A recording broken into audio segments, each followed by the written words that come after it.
ಹೋರಾಟ ಹಿಂಸಾರೂಪಕ್ಕೆ ಸರ್ವೆ ವೇಳೆ ಹೈಡ್ರಾಮಾ ಗಲಾಟೆ ಹಲ್ಲೆ ಸರ್ಕಾರಕ್ಕೆ ದೋಸ್ತಿ ಎಚ್ಚರಿಕೆ ಏನು ಬಿಡದಿ ಬಡಿದಾಟ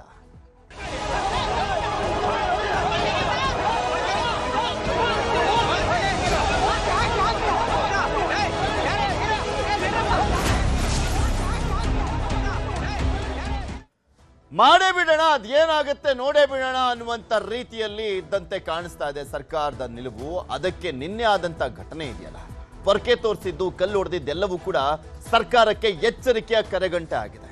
ಇದು ಬರೀ ಬಿಡದಿಯ 8-9 ಹಳ್ಳಿಗೆ ಮಾತ್ರ ಸೀಮಿತ ಆಗ್ತಾ ಇಲ್ಲ, ರಾಜ್ಯದಾದ್ಯಂತ ದೊಡ್ಡ ಮಟ್ಟದಲ್ಲಿ ಹಬ್ಬುತ್ತಾ ಅನ್ನುವಂಥ ಪ್ರಶ್ನೆಗಳು ಎದ್ದೇಳ್ತಾ ಇದಾವೆ. ಯಾಕೆಂದ್ರೆ ಸೋಷಿಯಲ್ ಮೀಡಿಯಾ ಜಮಾನ ಇದೆ. ಸೋಷಿಯಲ್ ಮೀಡಿಯಾದಲ್ಲಿ ಎಲ್ಲಾ ಕಡೆನೂ ಕೂಡ ಇದೇ ವಿಡಿಯೋಗಳು ಓಡಾಡ್ತಾ ಇರುವಂತದ್ದು. DK ಶಿವಕುಮಾರ್ ಅವರ ಸರ್ಕಾರಕ್ಕೆ ಈ ಬಿಡದಿ ಕಂಟಕನೇ ದೊಡ್ಡದಾಗಿ ಹೊಡ್ತಾ ಹೊಡೆಯುತ್ತಾ ಅಂತ ಹಿಂಸಾ ರೂಪಕ್ಕೆ ಬಿಡದಿ ಟೌನ್ಶಿಪ್ ಹೋರಾಟ ನಿನ್ನೆ ಸರ್ವೆ ವೇಳೆ ಹೈಡ್ರಾಮಾ ನಡೀತು, ಗಲಾಟೆ ಆಯಿತು, ಹಲ್ಲೆಗಳನ್ನು ಮಾಡಲಾಯಿತು. ಟೌನ್ಶಿಪ್ಗೆ ಭೂಮಿ ಕೊಡಲ್ಲ ಅಂತ ರೈತರು ಗಲಾಟೆಯನ್ನ ಮಾಡಿದ್ದಾರೆ. ಇನ್ನು ಆರಂಭದಲ್ಲಿ 3 ಗ್ರಾಮಗಳ ಒಂದು ಭೂಸ್ವಾಧೀನ ಪ್ರಕ್ರಿಯೆಗೆ ಚಾಲನೆ ಕೊಡಲಾಗಿದೆಯಲ್ಲ, ಈ ಆರಂಭದಲ್ಲೇ ಇಷ್ಟೊಂದು ಆಕ್ರೋಶ ವ್ಯಕ್ತವಾಗ್ತಾ ಇದೆ. ಇನ್ನೇನಾದ್ರೂ ಉಳಿದಂತ 5-6 ಹಳ್ಳಿಗಳ ಭೂಸ್ವಾಧೀನ ಪ್ರಕ್ರಿಯೆಗೆ ಏನಾದ್ರೂ ಚಾಲನೆ ಕೊಟ್ಟಿದ್ದಾದ್ರೆ ಯಾವ ಸ್ವರೂಪಕ್ಕೆ ಹೋಗುತ್ತೆ ಅನ್ನುವಂಥದ್ರ ಬಗ್ಗೆ ಸಾಕಷ್ಟು ಚರ್ಚೆ ಆಗ್ತಾ ಇದೆ. ರೈತರ ಮೇಲೆ FIR ದಾಖಲಾಗಿದೆ, ಅಧಿಕಾರಿಗಳ ಮೇಲೆ ಹಲ್ಲೆ ಮಾಡಿದಂತ ಹಿನ್ನೆಲೆಯಲ್ಲಿ ಕೆಲವರಿಂದ ಭೂಮಿ ಕೊಡ್ಲಿಕ್ಕೆ ಒಪ್ಪಿಗೆ, ಇನ್ನ ಕೆಲವರು ನಾವು ಕೊಡಲ್ಲ ಅಂತ ಪಟ್ಟನ್ನ ಹಿಡಿದಿದ್ದಾರೆ. ಇಂದು ಪೊಲೀಸ್ ಭದ್ರತೆಯಲ್ಲಿ ಸರ್ವೆ ಕಾರ್ಯವನ್ನ ಮಾಡಲಾಗುತ್ತಾ ಅನ್ನುವಂಥ ಪ್ರಶ್ನೆ ಇತ್ತು. ಆದ್ರೆ ಆಲ್ಮೋಸ್ಟ್ ಡೌಟ್ ಅಂತ ಹೇಳಲಾಗ್ತಾ ಇದೆ. ಇವತ್ತು ಯಾವುದೇ ರೀತಿಯಾದಂಥ ಸರ್ವೆ ಇರಲ್ಲ ಅಂತ. ಸದ್ಯ ಪರ ಮತ್ತು ವಿರೋಧ ರೈತರಿಂದ ಪ್ರತಿಭಟನೆ ಮಾಡಲಾಗ್ತಾ ಇದೆ. ವಿಷದ ಬಾಟಲಿ ಹಿಡಿದು ಬಿಡದೆ ರೈತರು ಧರಣಿಯಲ್ಲಿ ಕೂತ್ಕೊಂಡಿದ್ದಾರೆ. ನಮ್ಮ ಭೂಮಿ ನಮ್ಮ ಹಕ್ಕು ಅಂತ ಘೋಷಣೆಯನ್ನ ಕೂಗ್ತಾ ಇದ್ದಾರೆ. ನಮ್ಮ ಭೂಮಿಯನ್ನ ನಾವು ಕೊಡೋದಿಲ್ಲ ಅಂತ ಪ್ರತಿಭಟನೆಯನ್ನ ಮಾಡಲಾಗ್ತಾ ಇದೆ. ಸರ್ಕಾರದ ವಿರುದ್ಧ ಆಕ್ರೋಶ ವ್ಯಕ್ತವಾಗ್ತಾ ಇದೆ. ಅದಕ್ಕೆ ನಾನು ಹೇಳಿದ್ದು ಅಂತಿಮ ಹೋರಾಟದ ಆರಂಭ ಇದ್ದಂತೆ ಕಾಣಿಸ್ತಾ ಇದೆ. ಇನ್ನು ಟೌನ್ಶಿಪ್ ಯೋಜನೆ ಪರವಾಗಿ ಇರುವಂತ ರೈತರು ಏನ್ ಮಾತನಾಡಿದ್ದಾರೆ ನೋಡಿ. 5 ವರ್ಷ ಆಯಿತು, ಆಸ್ತಿ ಕೊಚ್ಚೆ ನೀರು ಬಿಟ್ಟು ಹೊರಟೋದ್ರು. ನಾವೀಗ ಆಸ್ತಿ ಗೈಲ್ ಗೇಯಕ್ಕಾಗಲ್ಲ, ಗೇಯಕ್ಕಾಗೋದೇ ಇಲ್ಲ. ಈಗ ನಮಗೆ ಏನಾಗದೆ, ಸಾಲಗಳು ಕೊಡಬೇಕು, ಬ್ಯಾಂಕ್ ಸಾಲ ಅವೆ, ನಮಗೆ ಬೇಕಾದಷ್ಟು ವ್ಯವಹಾರಗಳವೆ. ಆಮೇಲೆ ಬೇರೆ ಕಡೆ ಜಮೀನು ತಗೊಂಡಿದ್ದೀನಿ ನಾನು, ಆ ಜಮೀನು ರಿಜಿಸ್ಟರ್ ಮಾಡಿಸ್ಬೇಕು, ನಮ್ಗೆ ಅಕ್ವೈರ್ ಆಗಬೇಕು ಅನ್ನೋದು ನಮಗೆ ಭರವಸೆ. ಅಕ್ವೈರ್ ಆಗಬೇಕು ಅನ್ನೋದು ಇಷ್ಟ. ಅವ್ರವ್ರ ಇಷ್ಟ, ಕೊಡೋರು ಇಷ್ಟ, ಕೊಡದವ್ರು ಇಷ್ಟ. ಕೊಡೋರು ಕೊಡ್ಬೋದು, ಕೊಡದವ್ರು ಇರ್ಬೋದು, ಯಾರು ಒತ್ತಾಯ ಏನಿಲ್ಲ. ನಮ್ಮದು ನಾವು ಕೊಡಕ್ಕೆ ರೆಡಿ ಆಗಿದ್ದೀವಿ. ಈಗ 80% ಇದ್ದೀವಿ 80% ಇದ್ದೀವಿ ಅಂತಾರಲ್ಲ, 80% ಇರೋರು ಯಾಕೆ ಸರ್ ಹೋಗಿ ಗಲಾಟೆ ಮಾಡ್ತಾರೆ? ಇವಾಗ ನಾವು 20% ಪರ ಇರೋರು ಇದ್ದೀವಿ, ನಾವು 20% ಕೊಟ್ಕೋತೀವಿ. 80% ಇರೋರು ಕೋರ್ಟ್ಗೆ ಹೋಗ್ಬೇಕು, ಸರ್ಕಾರದ ಮುಂದೆ ಮಾಡಬೇಕು. ಪಾಪ ಹೆಣ್ಮಕ್ಳು ಅಧಿಕಾರಿಗಳಿಗೆಲ್ಲ ಹೊಡೆಯೋದಲ್ಲ ಸರ್, ದೌರ್ಜನ್ಯ ಮಾಡೋದಲ್ಲ, ಕಾನೂನು ಸುವ್ಯವಸ್ಥೆ ಪೊಲೀಸರು ವಿಫಲ ಆಗವ್ರ ಇದ್ರಲ್ಲಿ. ಪೊಲೀಸರು ವಿಫಲ ಆಗಿದ್ದಾರೆ ಇವತ್ತು. ನಿನ್ನೆ ಘಟನೆಗೆ 100 ಜನ ಪೊಲೀಸರಿದ್ದು ಅಧಿಕಾರಿಗಳು ಪಾಪ ಹೊಡೆಸ್ತಾರೆ ಅಂದ್ರೆ ಇದು ರೈತರುಗಳು ಮಾಡೋ ಕೆಲಸನಾ? ಗುಂಡಾ ರೀತಿ ಸರ್ಕಾರ ಇದು ಮಾಡ್ತಾವ್ರ ಇವರು? ಹೇಳಿ ನೀವು. ಇನ್ನು ಟೌನ್ಶಿಪ್ ವಿರೋಧಿಸಿರುವಂತ ರೈತರು ಏನ್ ಹೇಳ್ತಾರೋ ಅವ್ರು ಬಂದು ನಮ್ಗೆ ಹೇಳಲಿಲ್ಲ, ನಾವ್ ಇಲ್ಲಿ ಪ್ರತಿಭಟನೆ ಮಾಡ್ತಾ ಇದೀವಿ. ಕಳ್ಳನಂಗ್ ಬಂದು ಹಿಂದ್ಗಡೆಯಿಂದ ಬಂದು ಮಾಡೋಂಥದ್ದೇನದೇ? ನಾವೇನ್ ಮಾಡ್ತೀವಿ ಅಂತ ಅಂದ್ರೆ ಅವ್ರು ಇರ್ಬೇಕು, ನಾವಿರ್ಬೇಕು. ನೋಡಿ, ಇಲ್ಲಿ ವಿಷ ತಂದಿದೀವಿ, ನೆನ್ನೆನೂ ತಂದಿದೆ, ಇವತ್ತು 2ರಲ್ಲಿ ಒಂದಾಗ್ಬೇಕು. ನಾವ್ ಇದ್ ಕೊಡ್ಬಿಟ್ಟೆ ಸಾಯ್ತೀವಿ. ನಮ್ ಶವದ ಮೇಲೆ ಅವರು ಮಾಡೋ JMC ಮಾಡ್ಬೇಕು ಅವರು. ಇಲ್ಲ ಅವ್ರು ಇರ್ಬೇಕಿಲ್ಲ ನಾವಿರ್ಬೇಕು ಅಷ್ಟೇ ಹೇಳ್ತಾ ಇರೋದು. ಯಾರ ಅಪ್ಪನ ಸೊತ್ತಲ್ಲ ಇದು, ನಮ್ಮ ಅಪ್ಪ ತಾತಿರ್ ಸೊತ್ತಿದ್ದು. ನಾವೇನು ಅವ್ರಿಗೆ ಇದ್ ಮಾಡ್ಕೊಳ್ಳೋದ? ಯಾರು ಕೊಟ್ಟಿದ್ ರೈಟ್ಸ್ ಇದು ಇದ್ ಮಾಡಕ್ಕೆ? ನೆನ್ನೆ ನೋಡಿದ್ದಲ್ಲ, ಇವತ್ ನೋಡ್ಬೇಕಾಗುತ್ತೆ. ಇವತ್ ಏನು ಅಂತ ತೋರಿಸ್ತೀವಿ ಅಂತ ಹೇಳ್ತೇವೆ. 2ರಲ್ಲಿ ಒಂದ್ ತೀರ್ಮಾನ ಆಗ್ಬೇಕು. ಹೊಡಿತಾರ ಬಡಿತಾರ ಅವ್ರನ್ನ ನಾವೇ ಇದ್ ಕೊಡ್ಬಿಟ್ಟು ಸಾಯ್ತೀವಿ. ನಮ್ಗೆ ಅದನ್ನೇ ಎಲ್ಲ ನಮ್ ಶಾಪ ಎಲ್ಲ ಅವ್ರಿಗೆ ತಟ್ಬೇಕು. ನಮ್ ಮಕ್ಳು ಮರಿಗಳು ಬರ್ತಾರೆ, ಏನ್ ಮಾಡ್ಬೇಕು ಅಂತ ನಮ್ಗೂ ಗೊತ್ತಿ. ನಾವ್ ಯಾವ ಕಾನೂನು ನೋಡಲ್ಲ, ಇನ್ಮೇ ನುಗ್ತಾ ಇರೋದೆ, ಹೊಡಿತಾ ಇರೋದೆ, ಹಂಗ್ ಮಾಡ್ತೀವಿ. ರೈತರು ಯಾವುದೇ ಕಾರಣಕ್ಕೂ ಭೂಮಿ ಕೊಡಕ್ ತಯಾರಿಲ್ಲ, ಮೊದಲನೇದಾಗಿ.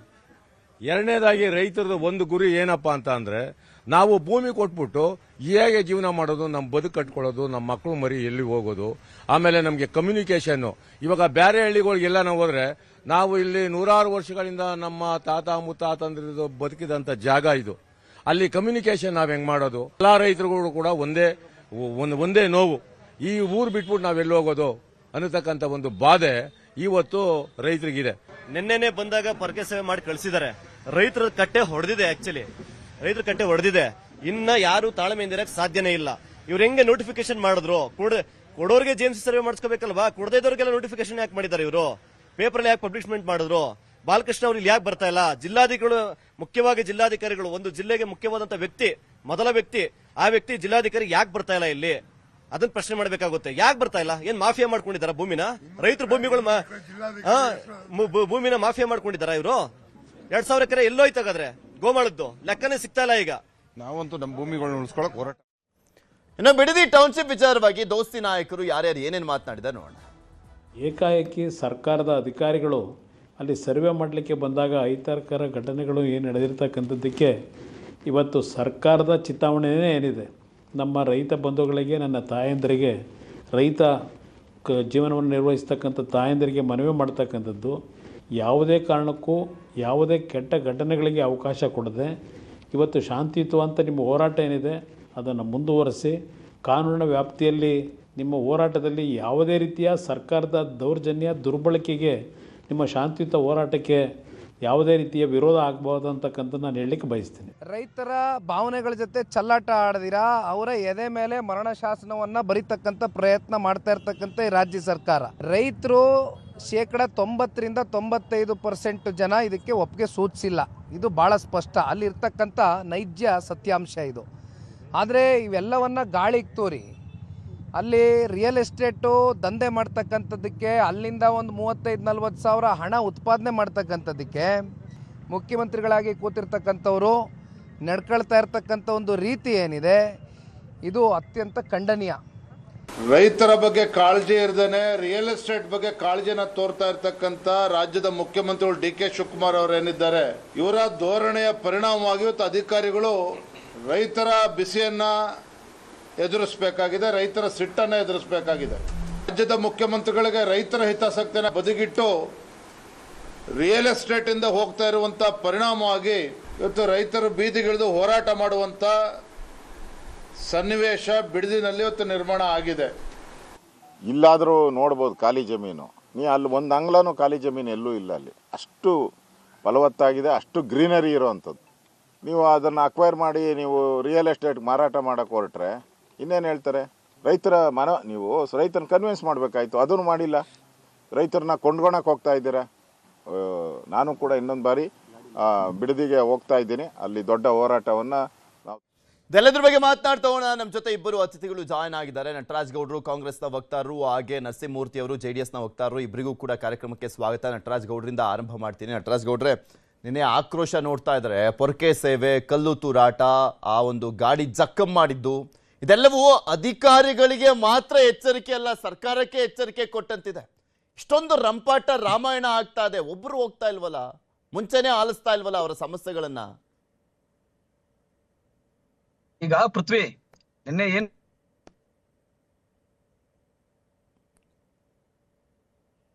ಆಗಿತ್ತು, ಆಮೇಲೆ ರೈತರು ಕಾನೂನನ್ನ ಕೈಗೆತ್ತಿಕೊಳ್ಳಬಾರದಾಗಿತ್ತು, ಅದನ್ನ ಸ್ಪಷ್ಟವಾಗಿ ಹೇಳ್ತೀನಿ. ಆದ್ರೆ ಅಲ್ಲಿನ ಪೊಲೀಸ್ನವರು, ಅಲ್ಲಿದ್ದವರು ಬಹಳ ತಾಳ್ಮೆಯಿಂದ ಪ್ರತಿಕ್ರಿಯೆ ವಹಿಸಿದ್ದಾರೆ.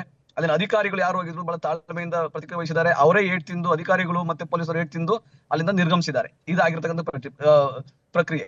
ನಿನ್ನೆ ಅಲ್ಲಿ 28 ರೈತರಿದ್ದಾರೆ. ಆ ಮಂಡಲ ಹಳ್ಳಿನಲ್ಲಿ 28 ರೈತರು 70 ಎಕರೆ ಜಮೀನನ್ನ ಅಲ್ಲಿನ ಇರತಕ್ಕಂತಹ ಒಂದು ವಸ್ತುಸ್ಥಿತಿ.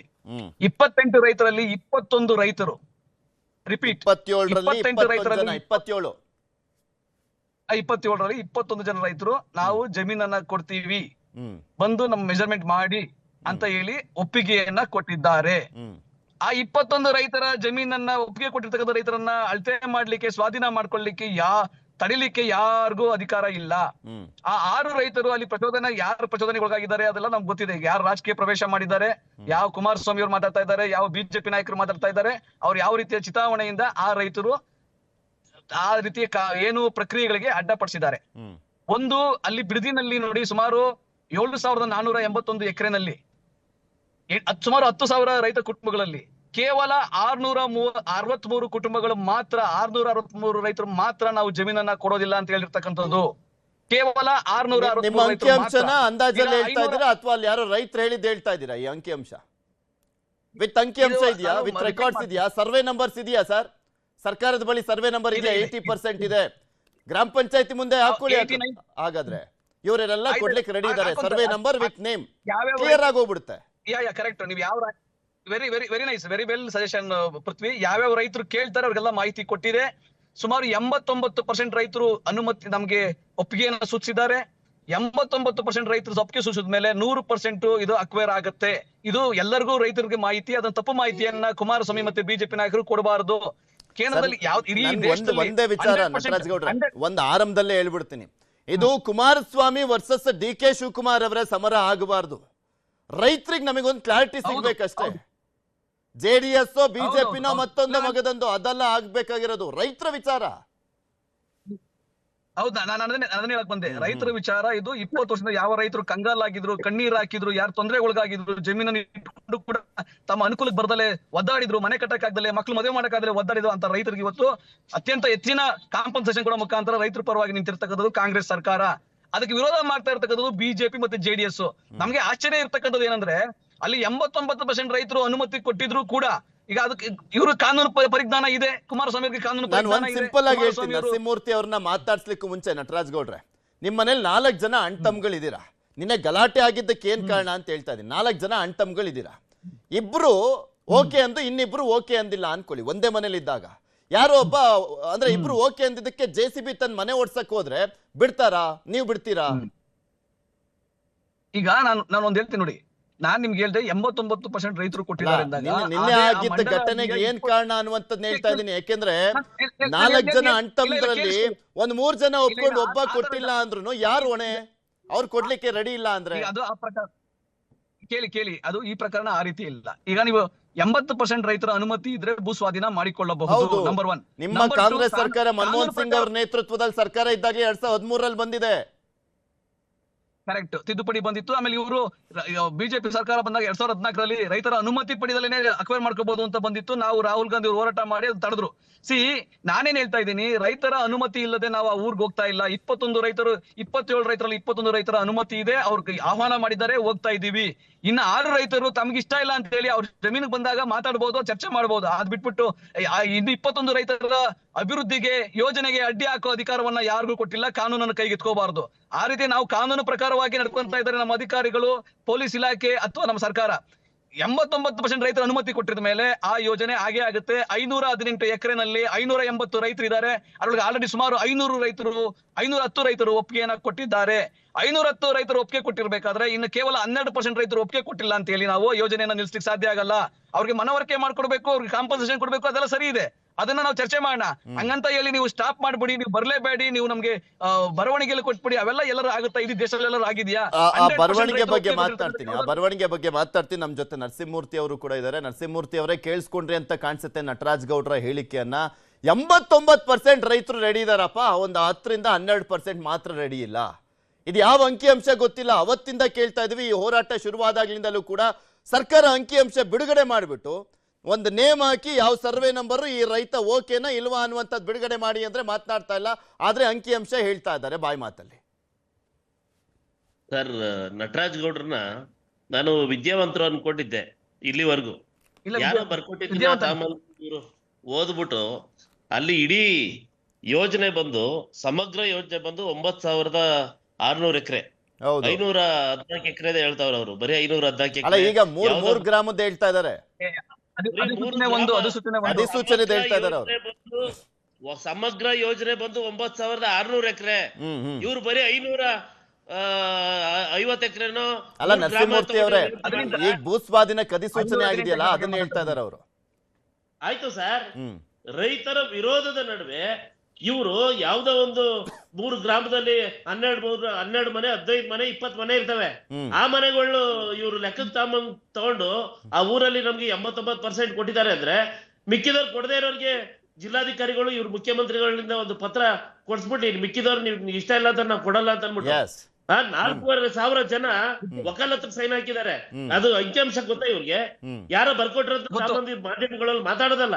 ಇವರು ಒಬ್ಬ ರೈತರ ಮಗ. ಈಗ ನರಸಿಂಹಮೂರ್ತಿ, ನನ್ನ ವೈಯಕ್ತಿಕವಾಗಿ ಅಂತ ಬರಬೇಡಿ. ನನ್ನ ಅಂಕಿಅಂಶ ಕರೆಕ್ಟ್ ಆಗಿದೆ, ನಿಮ್ಮ ಅಂಕಿಅಂಶ ಸರಿ ಮಾಡ್ಕೊಳ್ಳಿ ನೀವು, ಆಯ್ತಾ? ನನ್ನ ಕೇಳ್ರಿ, ನೀವು ಯಾರು ಬರ್ಕೊಟ್ರಿ? ನಾನು ಬಿಡಿ ಭಾಗದವನ್ರಿ, ಅದೇ ಹೋಗ್ಲಿ ಅನ್ರಿ. ನಾನು ಯಾರೋ ಬರ್ಕೊಟ್ರಿ ಯಾರೋ ಕೇಳಿಸ್ಕೊಂಡ್ ಟಿವಿಲಿ ಮಾತಾಡಲ್ಲ. ನಾನು ಅದೇ ತಾಲೂಕು, ನಾನು ಅದು ಹೋಬ್ಳಿ ಎಲ್ಲ ಬರ್ಕೊಂಡು ಅದೇ ತಾಲೂಕು, ನಾನು ಕೂಡ ಅದೇ ಊರಲ್ಲೇ ಹುಟ್ಟವ್, ನಾನು ಅದೇ ತಾಲೂಕಲ್ಲಿ ಹುಟ್ಟವ್, ನಾನು ಅದೇ ಆ ಹಳ್ಳಿ ಎಲ್ಲ ಮಾಡಿದ್ದಾರೆ, ಬಂದ್ ಬೋರ್ಡ್ ಹಾಕ್ರಿ ಸರ್ವೆ ನಂಬರ್ ಸಮೇತ. ವೆರಿ ಸಿಂಪಲ್ ಅಲ್ವಾ ನಟರಾಜ್ ಗೌಡ್ರೆ? ನೀವೇ ಹೇಳಿ, ತುಂಬಾ ಸಿಂಪಲ್ ಅಂತ ಅನ್ಸಲ್ವಾ? ಓಕೆ, 89% ಜನ ಒಪ್ಕೊಂಡ್ಮೇಲೆ ಬೋರ್ಡ್ ಹಾಕ್ಬಿಡಿ, ಇಷ್ಟೊಂದು ವಿವಾದ ಯಾಕೆ? ರೈತರ ಹೋರಾಟ ನಾನು ಹೇಳ್ತಾ ಇದೀನಲ್ಲ ನಟರಾಜ್ ಗೌಡ್ರೆ, ಇದು ಬರೀ ಬಿಡದಿಗೆ ಮಾತ್ರ ಸೀಮಿತ ಆಗ್ತಾ ಇಲ್ಲ, ಈಗ 8-9 ಹಳ್ಳಿಗೆ ಮಾತ್ರ ಸೀಮಿತ ಆಗ್ತಾ ಇಲ್ಲ, ರಾಜ್ಯದಾದ್ಯಂತ ಒಂಥರ ಕಿಡಿ ಹೊತ್ಕೊಳ್ತಾ ಇದೆ.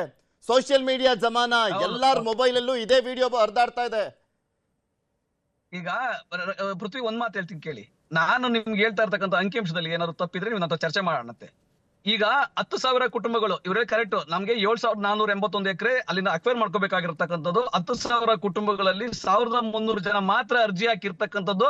ನಮ್ಗೆ ಇದ್ರ ಮೇಲೆ ಆಕ್ಷೇಪಣೆ ಇದೆ ಅಂತ 1,300 ರೈತರಲ್ಲಿ 663 ರೈತರು ಮಾತ್ರ ನಾವು ಕೊಡೋದೇ ಇಲ್ಲ ಅಂತ ಹೇಳಿರ್ತಕ್ಕಂಥದ್ದು.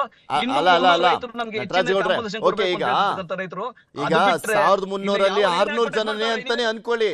600 ಜನದಲ್ಲಿ ಒಬ್ಬೊಬ್ರಿಗೆ 5-10 ಎಕರೆ ಇದ್ರೆ ಎಷ್ಟು ಎಕರೆ ಆಗೋಗ್ಬಿಡುತ್ತೆ? ಅದು ಮ್ಯಾಟ್ರ್ ಆಗುತ್ತಲ್ವಾ? 600 ಜನ ಅಂದ್ರೆ ಬರೀ 600 ಎಕರೆ ಅಂತ ನೋಡಕ್ ಆಗಲ್ವಲ್ಲ. ಈಗ 7,800 ಎಕರೆ ಏನೋ ಇದೆಯಲ್ಲ, ಅದ್ರಲ್ಲಿ 5,519 ಜನ ರೈತರು ಇದಾರೆ ಸರ್. 1,000 ಎಕರೆ ಇರೋರು ಇದಾರೆ. ಎಲ್ಲಾರು ಒಂದೇ ರೀತಿ ಅಲ್ಲ, ಇವ್ರಿಗೆ ಯಾರು ಕೊಟ್ಟಿದ್ದಾರೆ, ಅವರು ಒಬ್ಬೊಬ್ರು 30-50 ಎಕರೆ ಇದ್ದಾರೆ. ಈಗ ನರಸಿಂಹಮೂರ್ತಿ ಅವರು ಹೇಳ್ತಾ ಇರೋದು ಒಂದ್ ಸಿಂಪಲ್ ಆಗಿದೆ. ಅವ್ರ ಪ್ರಶ್ನೆ ಒಂದ್ ಸಿಂಪಲ್ ಆಗಿ ಕೇಳ್ಬಿಡ್ತೀನಿ ನಟರಾಜ್ ಗೌಡ್ರೆ. ಈಗ ಯಾರು ಭೂಸ್ವಾಧೀನಕ್ಕೆ ಒಪ್ಕೊಳ್ಳಲ್ಲ ಅಂತ ರೈತರಿಗೆ ನಾವು ಫೋರ್ಸ್ ಮಾಡಲ್ಲ ಅಂತ ಸರ್ಕಾರ ಬರ್ಕೊಡ್ಲಿಕ್ಕೆ ರೆಡಿ ಇದೆಯಾ? ಅದನ್ನೇ ಆಗ್ರಹಿಸ್ತಾ ಇರೋದವ್ರು. ರೆಡಿ ಇದೆಯಾ? ಇಂಬರ ಬರ್ಕೊಡಿ ಅಂತ ಕೇಳ್ತಾ ಇದಾರೆ. ಪೃಥ್ವಿ 89% ರೈತರ ಅನುಮತಿ ಇದ್ದು ಈಗ ಪೃಥ್ವಿ ಒಂದ್ ನಿಮಿಷ, ನರಸಿಂಹಮೂರ್ತಿ ಒಂದ್ ನಿಮಿಷ. 89% ರೈತರ ಅನುಮತಿ ಇದ್ದು 11% ರೈತರ ಅನುಮತಿ ಇಲ್ಲದ ಇದ್ದಾಗ ಇಡೀ ದೇಶದಲ್ಲಿ ಯಾವ್ದಾದ್ರು ರೈತರಿಗೆ ಯಾವ್ದಾದ್ರು ಸರ್ಕಾರ ಹಿಂಬಾರ ಬರ್ಕೊಟ್ಬಿಟ್ಟು ನಾವು 11% ರೈತರಿಗೋಸ್ಕರ ಅಕ್ವೈರ್ ಮಾಡ್ಕೊಳ್ಳೋ ಬರ್ಕೊಟ್ಟಿರೋದನ್ನ ಎಲ್ಲ ನಮ್ಗೆ ಸಾಕ್ಷಿ ಸುಮ್ಮನೆ ಯಾವ್ದೇ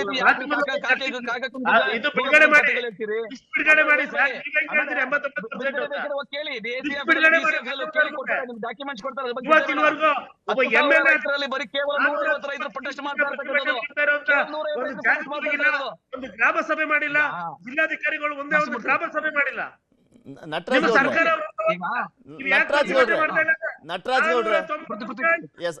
ನರಸಿಂಹಮೂರ್ತಿ ಅವ್ರು ಕೇಳಿ, ನರಸಿಂಹಮೂರ್ತಿ ಅವ್ರ ಮಾತನ್ನು ಕೇಳಿ ಒಮ್ಮೆ.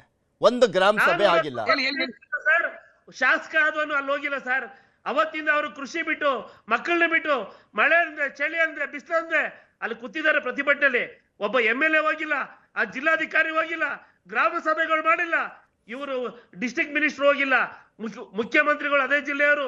ಯಾಕೆ ನೀವು ಅವಾಗ ಉಪಮುಖ್ಯಮಂತ್ರಿ ಆಗಿದ್ದಾಗಲೂ ಬರ್ಲಿಲ್ಲ, ಈಗ ಮುಖ್ಯಮಂತ್ರಿ ಆಗಿದ್ದಾರೆ. ನನಗೆ ಪೆನ್ನು ಪೇಪರ್ ಕೊಡಿ ಅಂತ ಕೇಳಿದ್ರಲ್ಲ, ರೈತರ ಮರಣ ಶಾಸನ ಬರೆಯಕ್ಕ ನೀವು ಪೆನ್ನು ಪೇಪರ್ ಕೇಳಿದ್ದು? ಇವತ್ತು ಅದೇ ಜಿಲ್ಲೆಯವರಾಗಿ ನೀವು ರೈತರ ಮರಣ ಶಾಸನ ಬರೀತಿದ್ರಲ್ಲ, ಇದಕ್ಕೇನ ನಿಮಗೆ ಪೆನ್ನು ಪೇಪರ್ ಕೊಟ್ಟಿದ್ದು ರೈತರು? ನಟರಾಜ್ ಗೌಡ್ರೆ, ನನ್ಗೆ ನರಸಿಂಹಮೂರ್ತಿ ಅವರು ತುಂಬಾ ಪರಿಚಯನೇ, 6-7 ವರ್ಷದ ಹಿಂದೆನೆ. ನೀವು ಕೂಡ ಚೆನ್ನಾಗಿ ಪರಿಚಯನೇ. ಆದ್ರೆ ನನ್ಗೆ ಒಂದ್ ಕ್ಲಾರಿಟಿ ಅವ್ರು ಕೇಳ್ತಾ ಇರೋದ್ರಲ್ಲಿ ಅರ್ಥ ಇದೆ ಅಲ್ವಾ ಸರ್? ಜಿಲ್ಲಾಧಿಕಾರಿ ಅವರು ಯಾವತ್ತಾದ್ರೂ ಒಂದೇ ಒಂದು ಗ್ರಾಮ ಸಭೆ ಮಾಡಿದಾರ? ನಾನು ಇನ್ನೊಂದ್ಸಲಿ ನಮ್ಮ ರಿಪೋರ್ಟರ್ ಹತ್ರನು ಕ್ಲಾರಿಟಿ ಪಡ್ಕೊಂಡೆ, ಬಿಫೋರ್ ಈ ಡಿಬೇಟ್ ಬರ್ಲಿಕ್ಕೂ ಮುಂಚೆ. ಇಲ್ಲಿ ಪ್ರತಿಭಟನೆ ಆಗ್ತಾ ಇದೆಯಲ್ಲ 16 ತಿಂಗಳಿಂದ, ಯಾವತ್ತಾದ್ರೂ ಅಲ್ಲಿನ ಶಾಸಕರು, ಸ್ಥಳೀಯ ಶಾಸಕರು ಬಂದಿದ್ದಾರಾ? ಅವ್ರ ಸಮಸ್ಯೆ ಕೇಳಿದ್ರ ಅಂತ? ಬಂದೇ ಇಲ್ವಂತೆ. ಮಾಗಡಿ ಬಾಲಕೃಷ್ಣ ಪೃಥ್ವಿ, ನನಗೂ ನರಸಿಂಹಮೂರ್ತಿ ಅವರು ದಶಕದಿಂದ ಪರಿಚಯ ಇದ್ದಾರೆ, ನನ್ನ ಸ್ನೇಹಿತರೆ, ನೀವು ಕೂಡ ಪರಿಚಯ ಇದ್ದಾರೆ. ನಾನು ಇಲ್ಲಿ ಏನ್ ಮಾಹಿತಿ ಹೇಳ್ತಾ ಇದ್ದೀನಿ ಅಂದ್ರೆ, ನಾನು ಎಲ್ಲಾ ರೈತರು ಒಂದು ಅರ್ಜಿಗಳಿಗೆ ತುಂಬಿದ ಫೈಲ್ ಸೈನ್ ಹಾಕಿದ್ದಾರೆ. ಒಂದು ಕೊಡ್ತೀವಿ ಅಂತ ಹಾಕಿದ್ದಾರೆ, ಕೆಲವರು ಕೊಡೋಣ ಅಂತ ಹಾಕಿದ್ದಾರೆ. ಪ್ರತಿಯೊಬ್ಬ ರೈತರ ಅನುಮತಿ ಪಡೆದಲೆ, ಪ್ರತಿಯೊಬ್ಬ ರೈತರು ಚರ್ಚೆ ಮಾಡದಲೆ, ಅವರ ಡಾಕ್ಯುಮೆಂಟ್ಸ್ ಗಳನ್ನು ತೆಗೆದುಕೊಳ್ಳದಲೆ ಸರ್ಕಾರ ಮುಂದುವರಿಲಿಕ್ಕೆ ಸಾಧ್ಯ ಆಗ್ತಾ ಇಲ್ಲ. ನಿಮ್ಗೆ ಗೊತ್ತಿರ್ಲಿ, ಸುಮಾರು ಆಲ್ರೆಡಿ 200 ಜನ ರೈತರಿಗೆ ಹಣ ಹೋಗಿದೆ. 200 ಜನ ರೈತರಿಗೆ ಹಣ ಹೋಗಿದೆ. RTGS ಮುಖಾಂತರ, ಚೆಕ್ ಮುಖಾಂತರ ಹಣ ಹೋಗಿದೆ. ಅದ್ ಹೆಂಗಾಗುತ್ತೆ? ಅವ್ರು ಡಾಕ್ಯುಮೆಂಟ್ಸ್ ಕೊಡ್ದಲೆ, ಅವರು ಖಾತೆ ಪಾಣಿ ಕೊಡ್ದಲೆ, ಅವ್ರ ವಂಶವೃಕ್ಷ ಕೊಡ್ದಲೆ, ಅವ್ರ ಬ್ಯಾಂಕ್ ಅಕೌಂಟ್ ಕೊಡ್ದಲೆ, ಆಧಾರ್ ಕೊಡ್ದಲೆ ಆಗ್ತದ? ಅವೆಲ್ಲ ಹಂಗಲ್ಲ. ಎಲ್ಲಾ ಪ್ರಕ್ರಿಯೆಗಳನ್ನ ಪಾಲಿಸಿ, ನೀವ್ ಹೇಳ್ದಂಗೆ ಹೌದು, ನಿನ್ನೆ ಬಾಲಕೃಷ್ಣ ಅವರು ಅದೇ ರೈತರ ಜೊತೆಗೆ ಸಭೆ ಮಾಡಿದ್ದಾರೆ, ಇಲ್ಲ ಅಂತೇನಿಲ್ವಲ್ಲ. ಇವರು ಜಿಲ್ಲಾಧಿಕಾರಿಗಳ ಜೊತೆ ಸಭೆ ಮಾಡಿದ್ದಾರೆ, ಜಿಲ್ಲಾಧಿಕಾರಿ ಕಚೇರಿಯಲ್ಲಿ ಸಭೆ ಮಾಡಿದ್ದಾರೆ, ಇಲ್ಲ ಅಂತೇನಿಲ್ವಲ್ಲ. ಗ್ರಾಮ ಸಭೆ ಮಾಡ್ಬೇಕಲ್ಲ ಸರ್, ಒಂದು ಗ್ರಾಮ ಸಭೆ ಮಾಡಿ ಅದಕ್ಕೊಂದು ಅಧ್ಯಯನ ಅನ್ನುವಂಥದ್ದು ಮಾಡಿ, ಅಲ್ಲಿ ಹೈನುಗಾರಿಕೆ ಮಾಡ್ತಾ ಇರುವಂತವ್ರು ಯಾರು, ರೇಷ್ಮೆ ಮಾಡ್ತಾ ಇರುವಂತವ್ರು ಯಾರು, ಎಷ್ಟು ಜನ ಯುವಕರಿದ್ದಾರೆ, ಭೂಮಿ ಕಳ್ಕೊಂಡ್ರೆ ಅವ್ರಿಗೆ ಯಾವ ರೀತಿಯಾದಂತ ಸೌಲಭ್ಯಗಳನ್ನ ಕೊಡ್ಲಾಗತ್ತೆ, ಉದ್ಯೋಗ ಕೊಡ್ಲಾಗತ್ತೆ, ಅದ್ರ ಬಗ್ಗೆನೂ ಕೂಡ ಒಂದು ರಿಪೋರ್ಟ್ ಅನ್ನುವಂಥದ್ದು ಬೇಡವಾ? ಬೇಡವಾ ಹೇಳಿ ನಟರಾಜ್ ಗೌಡ್ರೆ, ನೀವ್ ಹೇಳಿ. ಪೃಥ್ವಿ, ನಿಮ್ ಮಾತು ಸರಿ ಇದೆ, ಸಮಂಜಸವಾಗಿದೆ. ಗ್ರಾಮ ಸಭೆ ಮಾಡಿಲ್ಲ ಅಂದ್ರೆ ಅದು ಲೋಪ, ನಾನು ಅದ್ರ ಬಗ್ಗೆ ಇಲ್ಲ ಅಂತ ಹೇಳೋದಿಲ್ಲ. ಮಾಡೇ ಇಲ್ಲ. ಆದ್ರೆ ಎಲ್ಲಾ ರೈತರು ಈಗ ಕೇಳಿಸ್ಕೊಳ್ಳಿ, ಗ್ರಾಮ ಸಭೆ ಮಾಡಿಲ್ಲ ಅಂದ್ರೂ ಕೂಡ ಎಲ್ಲಾ ರೈತರು ಜಮೀನನ್ನ ಕೊಡ್ತೀವಿ ಅಂತ ಹೇಳಿ 89% ರೈತರು ಕನ್ಸೆಂಟ್ ಕೊಟ್ಟಿದ್ದಾರೆ, ಅರ್ಜಿ ಫಿಲ್ ಅಪ್ ಮಾಡಿದ್ದಾರೆ, ದುಡ್ಡು ತಗೊಳ್ತಾ ಇದ್ದಾರೆ. ನೀವು ಬಾಯಲ್ಲಿ ಹೇಳೋ ಬದಲು ಪಂಚಾಯತಿ ಮುಂದೆ ಬೋರ್ಡ್ ಹಾಕಿ ಸರ್, ಸರ್ವೆ ನಂಬರ್ ಹಾಕಿ, ಇಂಥ ಊರವರು ಇಂಥ ಸರ್ವೆ ನಂಬರ್ ಬೋರ್ಡ್ ಹಾಕ್ಸಿ ಸರ್. ಆಯ್ತಾಯ್ತು, ಹಂತವಾಗಿ ಹಾಕ್ಸ್ತೀವಿ. ಯಾಕಂದ್ರೆ ಎಲ್ಲರಿಗೂ ಒಂದೇ ಸರಿ ಹಣವನ್ನು ಬಿಡುಗಡೆ ಮಾಡಕ್ ಸಾಧ್ಯ ಆಗೋದಿಲ್ಲ, ಹಂತವಾಗಿ ಹಾಕ್ಸ್ತೀವಿ. ಈಗ ವಡೇರಲ್ಲಿ, ಈಗ ಮಂಡಲಲ್ಲಿ ಕುತಂತ್ರ ಇರೋದೇ ಅಲ್ಲಿ. ಒಪ್ಕೊಂಡಿರೋದೇ 200 ಜನ, ನೀವು ಒಪ್ಕೊಂಡು ದುಡ್ಡು ಹಾಕಿರೋದೇ 200 ಜನಕ್ಕೆ, ಇನ್ನ 4,000 ಚಿಲ್ಲರೆ ಜನ ಒಕ್ಕಲತ್ ಹಾಕಿ ಹೈಕೋರ್ಟ್ ಅಲ್ಲಿ ಕೇಸ್ ಹಾಕ್ತಾ ಇದ್ದಾರೆ. ಹಾಕ್ಲಿ ಅವ್ರು ಹಾಕ್ದಾಗ ನಾವು ಅದ್ರ ಬಗ್ಗೆ ಚರ್ಚೆ ಮಾಡೋಣ, ಖಂಡಿತ ಚರ್ಚೆ ಮಾಡೋಣ, ತೊಂದರೆ ಇಲ್ಲ. ಇವತ್ತು ಎಷ್ಟು ಜನ ರೈತ ಹಾಕಿದ್ದಾರೆ ಅಂತ ನಿಮ್ಗೆ ಗೊತ್ತಿದೆ. 150,000 ಕುಟುಂಬಗಳಲ್ಲಿ ಯಾವುದೇ ಪ್ರಕ್ರಿಯೆ ನಡೆಯಲ್ಲ ಅಂದಾದ್ಮೇಲೆ ಮತ್ತೆ ಯಾಕೆ ಅವರು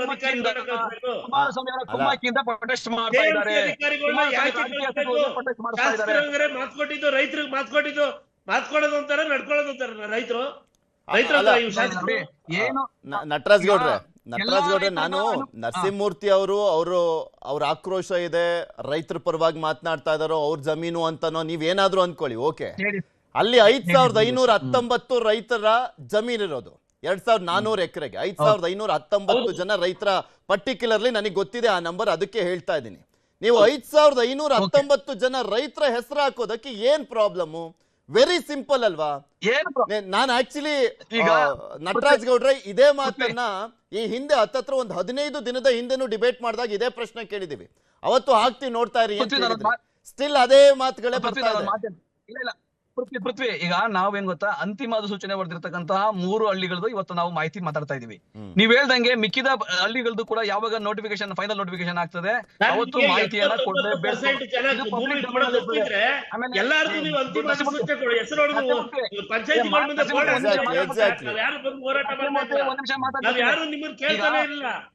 ಆಯ್ತು, ನೀವು ಬಡವರಿಗೆ ಸೈಟ್ ಕೊಡಕ್ಕೆ ಯೋಚನೆ ಮಾಡ್ತಾ ಇದ್ದೀರಾ?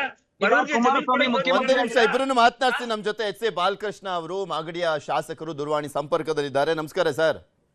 ನಮಸ್ಕಾರ ಸರ್, ಯಾವ ರೀತಿಯಾಗಿ ತಿರುಗಿಕೊಂಡಿದೆ ಈ ಹೋರಾಟ ಅನ್ನುವಂಥದ್ದು ನೋಡ್ತಾ ಇದ್ವಿ, ನಿನ್ನೆಯ ಘಟನೆ ಬಗ್ಗೆನೂ ಕೂಡ ನೋಡ್ತಾ ಇದ್ವಿ. ಇದು ಸರ್ಕಾರಕ್ಕೆ ಎಚ್ಚರಿಕೆ ಕೊಟ್ಟಿರುವ ರೀತಿಯಲ್ಲಿ ಕಾಣಿಸ್ತಾ ಇದೆ ಸರ್. ಇದು ನಾವು JMC ಮಾಡ್ತಾ ಇರ್ತಕ್ಕಂಥದ್ದು, ಯಾರು ಒಪ್ಪಿಗೆ ಕೊಟ್ಟಿದ್ದಾರೆ ಆ ರೈತರದ್ದು ಮಾತ್ರ ನಾವು JMC ಮಾಡ್ಲಿಕ್ಕೆ ಹೋಗಿರ್ತಕ್ಕಂಥದ್ದು. ಯಾವ ರೈತರು ವಿರೋಧ ಮಾಡಿದ್ರು ನಮಗೆ JMC ಮಾಡಬೇಡಿ ಅಂತ ಆ ರೈತರದ್ದು ಮಾಡ್ಲಿಕ್ಕೆ ನಾವು ಹೋಗಿಲ್ಲ. ಆದ್ರೆ ಇದು ಕುಮಾರಸ್ವಾಮಿ ಅವರ ಕೃಪಾಪೋಷಿತ ನಾಟಕ ಮಂಡಳಿ ಇದನ್ನ ಮಾಡಬೇಕು, ಕೆಟ್ಟ ಹೆಸರು ತರಬೇಕು ಅಂತ ಹೇಳಿ ಮಾಡ್ತಾ ಇರ್ತಕ್ಕಂಥದ್ದು. ಅಮಾಯಕ ರೈತರನ್ನ ಮುಂದೆ ಇಟ್ಕೊಂಡು ರಾಜಕಾರಣ ಮಾಡ್ಲಿಕ್ಕೆ ಹೊರಟಿದ್ದಾರೆ ಕುಮಾರಸ್ವಾಮಿ ಅವರು. ನಾವು ಅವ್ರ ಜಾಗಕ್ಕೆ ಹೋದಾಗ ಅವ್ರು ಗಲಾಟೆ ಮಾಡ್ಲಿ, ನಮ್ದೇನ್ ತಕರಾರಿಲ್ಲ, ಅವ್ರಿಗೆ ಹಕ್ಕಿದೆ ಕೇಳಲಿಕ್ಕೆ, ಅವ್ರು ಗಲಾಟೆ ಮಾಡ್ಲಿ. ಯಾರೋ ರೈತರು ಒಪ್ಪಿಗೆ ಕೊಟ್ಟಿರ್ತಕ್ಕಂಥ ರೈತರು ಬಂದು ನಾಳೆ ನಮ್ ಬೆಳೆಗಳಿಗೆ ಏನಾದ್ರು ಸಮಸ್ಯೆ ಆದ್ರೆ ನಮ್ಗೆ ದುಡ್ಡು ಬರೋದಿಲ್ಲ ಅಂತ ಹೇಳಿ ಈಗ ನಾವು ಬಾಳೆಗೆ ಮತ್ತೆ ಇದಕ್ಕೆ ಸಿರಿಕಲ್ಚರ್ಗೆಲ್ಲ ದುಡ್ಡು ಕೊಡ್ತಾ ಇದೀವಿ. ಒಂದ್ ಸ್ವಲ್ಪ ದಿವಸ ಹೋಗೋದೇನೋ ಒಣಗೋದ್ರೋ ಇನ್ನೊಂದು ಪ್ರಾಬ್ಲಮ್ ಆದ್ರೂ ಅದಕ್ಕೆ ದುಡ್ಡು ಬರೋದಿಲ್ಲ ಅಂತ ಹೇಳಿ JMC ಮಾಡಿ ಅಂದ್ರೆ ಇವ್ರು ಬಂದು ಗಲಾಟೆ ಮಾಡ್ತಕ್ಕಂಥದ್ದು ಎಷ್ಟು. ಅವ್ರ ಜಾಗಕ್ಕೆ ಹೋದಕ್ ಮಾಡ್ಲಿ, ನಾವ್ ಅದ್ರ ಬಗ್ಗೆ ತಕರಾರಿಲ್ಲ. ಈಗ ಅಲ್ಲಿ ಗಲಾಟೆ ಆಗಿರ್ತಕ್ಕಂಥ ಜಾಗ ಯಾರ್ದು ಅಂತ ದಯಮಾಡಿ ತಾವು ವಾಸ್ತವಾಂಶದ ವರದಿ ಮಾಡಬೇಕು. ಇಲ್ಲ ಅದನ್ನೇ ತೋರಿಸ್ತಾ ಇದೀವಿ. ಈಗ ನಾನು ಕೆಲವು ರೈತರ ಜೊತೆ ಮಾತನಾಡಿದೆ, ಅವ್ರು ಹೇಳ್ತಾ ಇದಾರೆ ಇಂಬರಹ ಬರ್ಕೊಡಕ್ ಏನಂತೆ, ಇಂಬರಹ ಬರ್ಕೊಡಕ್ಕೆ ಹೇಳಿ ಭೂಸ್ವಾಧೀನ ಪ್ರಕ್ರಿಯೆಗೆ ಒಪ್ಪಿಕೊಳ್ಳದಂತ ರೈತರ ಭೂಮಿಯನ್ನ ನಾವು ಸ್ವಾಧೀನ ಪಡಿಸ್ಕೊಳ್ಳಲ್ಲ ಅಂತ ಕೇಳ್ತಾ ಇದ್ದಾರೆ. ಸರ್, ನೀವು ಕಾನೂನು ಬದ್ಧವಾಗಿ ತಾವು ಕೂಡ ಚರ್ಚೆ ಮಾಡ್ಬೇಕು. ಹಂಗೆ ಯಾರಾದ್ರೂ ಇಂಬರಹ ಕೊಡ್ತಾರ ಸರ್? ಈಗ ನಿಮ್ಗೆ ರೈಟ್ಸ್ ಐತೆ, ನೀವು ಕೇಳಕ್ಕೆ, ನೀವು ಹೋರಾಟ ಮಾಡ್ಲಿಕ್ಕೆ, ಅದಕ್ಕೆಲ್ಲ ರೈಟ್ಸ್ ಐತೆ, ನಿಮ್ ಕೋರ್ಟ್ ಐತೆ, ಕಚೇರಿ ಐತೆ, ಅದ್ ಏನ್ ಬೇಕಾದ್ರೆ ನೀವು ಮಾಡಿ. ಒಂದ್ಸರಿ ಸರ್ಕಾರ ತೀರ್ಮಾನ ತಗೊಂಡ್ಮೇಲೆ ನಿಮ್ ಜಾಗಕ್ಕೆ ಬಂದಾಗ ಗಲಾಟೆ ಮಾಡಿ. ಈಗ ನೋಡ್ರಿ, ನಿನ್ನೆ ಗಲಾಟೆ ಆಯ್ತು, ಅಧಿಕಾರಿಗಳ ಮೇಲೆ ನೀವು ಗಲಾಟೆ ಮಾಡಿದ್ದೀರಾ, ಅದು ನ್ಯಾಚುರಲಿ ಅಧಿಕಾರಿಗಳಿಂದ ಒಂದು ಕಂಪ್ಲೇಂಟ್ ಆಗ್ತದೆ. ನೀವು ಸುಮ್ಮನೆ ಸುಮಾರು ವರ್ಷಗಳ ಕಾಲ ಅಮಾಯಕ ರೈತರು ಬಲಿ ಆಗ್ತಾರೆ ಅದಕ್ಕೆ, ಕೋರ್ಟು ಕಚೇರಿ ಅಂತ. ಇದರಿಂದ ಏನ್ ಆಮೇಲೆ ಪ್ರಯೋಜನ? ಇನ್ನೊಂದು ಈಗ ಬಾಲಕೃಷ್ಣ ಅವರೇ ಹೇಳಿ, ನಾನು ಯಾತಕ್ಕೋಸ್ಕರ ಇದನ್ನ ಕುಮಾರಸ್ವಾಮಿ ಕೃಪಾ ಪಕ್ಷದ ನಾಟಕ ಮಂಡಳಿ ಅಂದ್ರೆ ಇದಾಗ ಒಂದೇವರೆಗೆನೆ ಅವರು ಸೋಷಿಯಲ್ ಮೀಡಿಯಾದಲ್ಲಿ ಮುಂದೆ ಬಂದು ಮಾತಾಡ್ತಾರೆ ಕುಮಾರಸ್ವಾಮಿ ಅವರು. ಅಂದ್ರೆ ಇದ್ರ ಹಿಂದೆ ಯಾರಿದ್ದಾರೆ ಅಂತಕ್ಕಂಥದ್ದು. ಸರ್ ರಾಜಕಾರಣ ಏನೇ ಇರಲಿ, ಈಗ ವೆರಿ ಸಿಂಪಲ್, ನೀವು ಅವರಿಗೆ ದಾಖಲೆಗಳ ಮುಖಾಂತರನೇ ಉತ್ತರ ಕೊಡಿ. 89% ಹತ್ತತ್ರ ರೈತರು ಒಪ್ಕೊಂಡಿದ್ದಾರೆ ಅನ್ನುವಂತ ಮಾತುಗಳು, ಅಂಕಿಅಂಶಗಳು ಎಲ್ಲವೂ ಕೂಡ ಬರೀ ಬಾಯಿ ಮಾತಲ್ಲಿ ಬರ್ತಾ ಇದೆಯಲ್ಲ. ಹಾಕ್ಬಿಡಿ ಸರ್ ಹತ್ರ ಗ್ರಾಮ ಪಂಚಾಯತಿ ಮುಂದೆ, ಅವ್ರಿಗೆ ಉತ್ತರ ಕೊಟ್ಟಂತಾಗತ್ತೆ.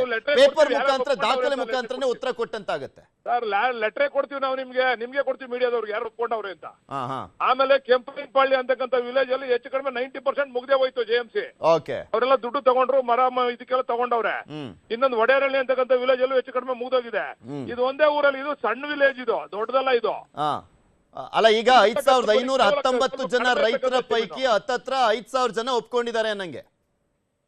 ಅಲ್ಲ, ಈ ವಿಚಾರದಲ್ಲಿ ಹೇಳಿ, ಫೈನಲ್ ನೋಟಿಫಿಕೇಶನ್ ಆಗಿರೋ ವಿಚಾರ ಅಲ್ಲ, ಇಲ್ಲಿ ಒಪ್ಕೊಳ್ಳಕ್ ರೆಡಿ ಇದ್ರು, ಅದಕ್ಕೆ ಫೈನಲ್ ನೋಟಿಫಿಕೇಶನ್ ಈಸಿಯಾಗಿ ಬೇರೆಯವ್ರಿಗೂ ಕೂಡ ಬೆಣ್ಣೆ ಹಚ್ಚಕ್ಕೆ ಅಂತ ಮಾತಾಡ್ತಾ ಇದ್ದಾರೆ.